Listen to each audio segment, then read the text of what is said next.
Kyle from All Media Reviews here to do a review of the Andy Summers. I didn't read this. They were giving this out at the show last night. I went to it in St. Paul. Andy Summers of the Police, of course, and he played with Robert Fripp at one point. He played in St. Paul at the Fitzgerald Theatre. I saw this was announced. I want to say it was like 2 months ago, but yeah, I'll show it again. This whole description. I didn't buy tickets, and a lot of the shows are getting announced, trying to consider budget and other stuff. But I've never seen Andy Summers. The Police, I've seen Sting a few times. The Police, I didn't really see. I was like hanging out listening when they were at the XL Energy Center back. It was like 2008 or something like that, or 2010. It was about 10 to 15 years ago. So I'd never seen him solo. So I didn't know what to expect, but I like the Police. I have all their albums on CD in some format, except the CDs. I'm still not tracking down all of them, and I have some of their vinyl, but they only have the 5 albums, of course, I believe. But he worked with Robert Fripp. He's got other things he's done, but I don't know that much. I just mostly know his stuff with the Police, and so this description. Talks about how he's a photographer, I think, and he's published books. He's a writer. Well, maybe it doesn't talk about that. Anyway, yeah, it doesn't. So that's the thing is, it doesn't really indicate the kind of show you were going to see. It was just Andy Summers. It wasn't a backing band. It wasn't like Nick Mason's Starfall Secrets, which he had the backing band, Guy Pratt and played with Pink Floyd at one point. And Toy Matinee, among others, and Gary Kemp, who played with Spandau Ballet. Doesn't have those people.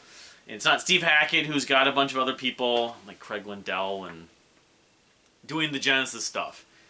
And I guess he's toured Andy Summers over the years, obviously because the Police broke up in '83 or the last time together was like '84, and. Like I said, he's worked with Robert Fripp. He's on like 2 or 3 Robert Fripp albums, I guess. But I didn't know, so he's done a lot of traveling. He Vietnam and China and parts of Australia and Brazil, and so he's taken a lot of photographs and he's published some books. But what it is this show he's doing. I don't know how long he's done it. He does some Police music, and then he does some, maybe his own music, but it's like soundscapes to like slideshows of all these photographs. He showed one photograph of John Belushi, which that was while he was still with the Police. He took that photograph. So all these years he toured with the Police and whatever else he's done since. He's always had a camera, apparently, or frequently had a camera. But what it was is so he did. I was looking at the set list. I have the set list pulled up.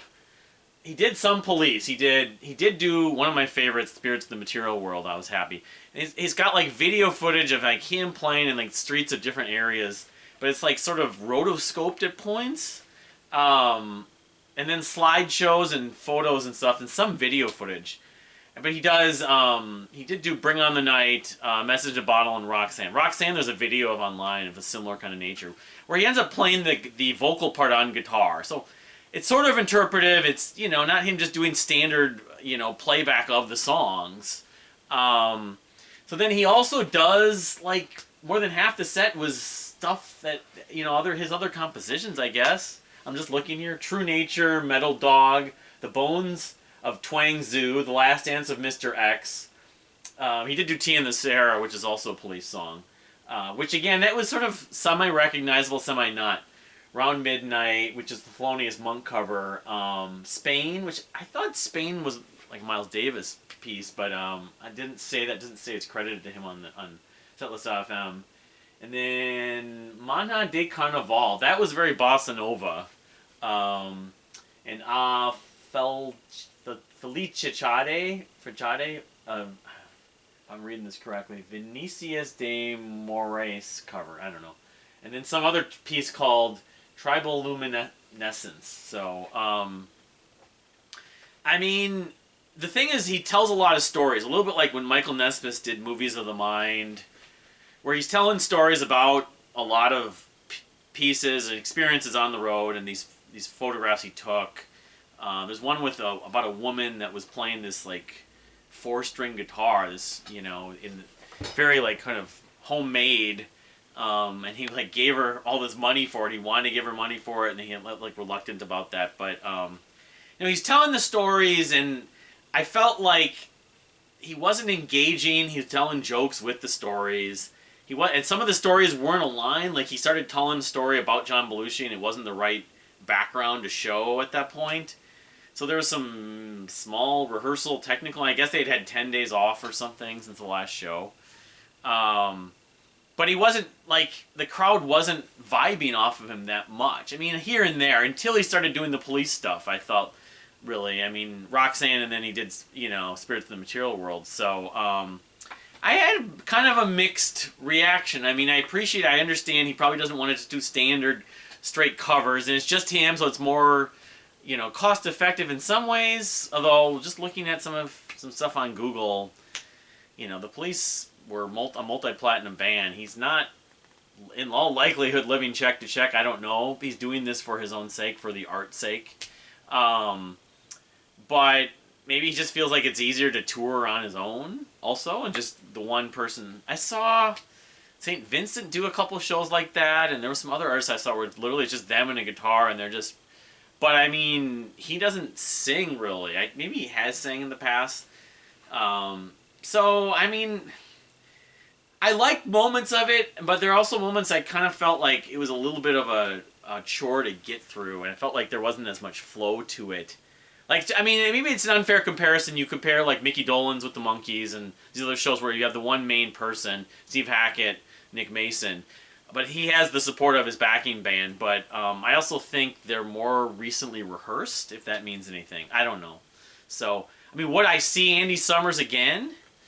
I don't know. I would certainly be interested to see him in the right context. If he was with Stuart Copeland, I don't expect Tim to reunite with Sting doing police stuff, like all the police stuff, or for that matter, if he was doing a tour if it was with Robert Fripp and maybe some backing musicians, especially, or just guitarists, I would definitely see him.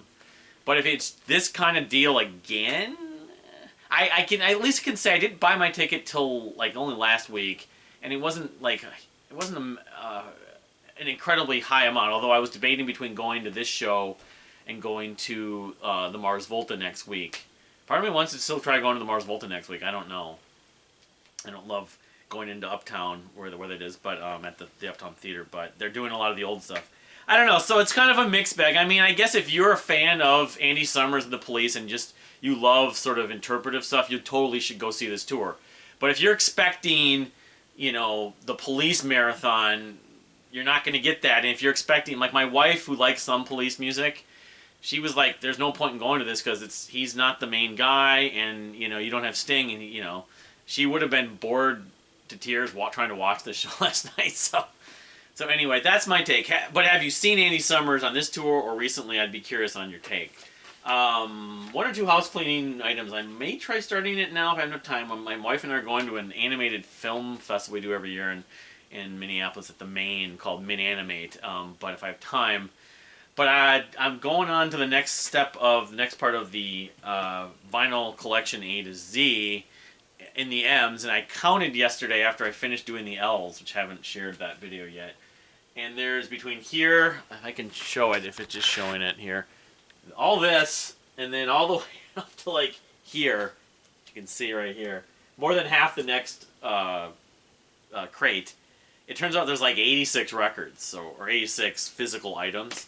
So it's going to be at least 2 parts, the M's. I'm not going to try to, I'm not going to do so much speed rounds. So, but anyway, again, thank you for watching. Please subscribe if you haven't subscribed, and we'll see you next time.